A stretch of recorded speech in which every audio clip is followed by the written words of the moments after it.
শব্দটা উচ্ছেদ নয়, পুনর্বাসন করব আমরা। ঢাকা হাটে যত হকার আছে, ক্ষুদ্র ব্যবসায়ী আছে, ফুটপাতে আমরা তাদেরকে একটা লাইসেন্স দিব এবং তাদের লিস্টিং করে ফেলব।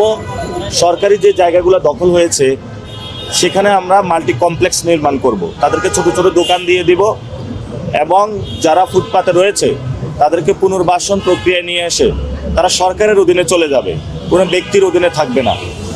এবং সেখানে তাদের যদি কোনো ফি থাকে, সহজ লাইসেন্স দিব আমরা তাদেরকে ব্যবসার জন্য, সেটা সরকারের সাথে তাদের কানেকশন থাকবে।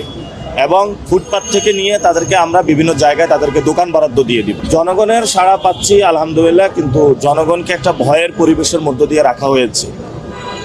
আমার কাছে একটা রিপোর্ট এসেছে যে আজকে যদি আমি কারো বিরুদ্ধে বলি আমাকে মাইর দেওয়া হবে। তা আমরা তো এটা আগেই বলেছি, আমরা কারো বিরুদ্ধে বলতে চাই না, আমরা দুর্নীতি, সন্ত্রাস, চাঁদাবাজের বিরুদ্ধে বলতে চাই। আমরা বাংলাদেশের সিস্টেমেটিক পরিবর্তন চাই, যে পরিবর্তনের মধ্য দিয়ে পুরো বাংলাদেশে একটা আমূল পরিবর্তন আসবে। আমাদের এই সংগ্রামটা হলো পরিবর্তনের জন্য, কোনো ব্যক্তির বিরুদ্ধে নয়। তো ব্যক্তি যদি ওই সিস্টেমের মধ্যে পড়ে যায়, অটোমেটিকই উনি পড়ে যাবেন। আমরা সিস্টেমটা পরিবর্তন করতে চাই।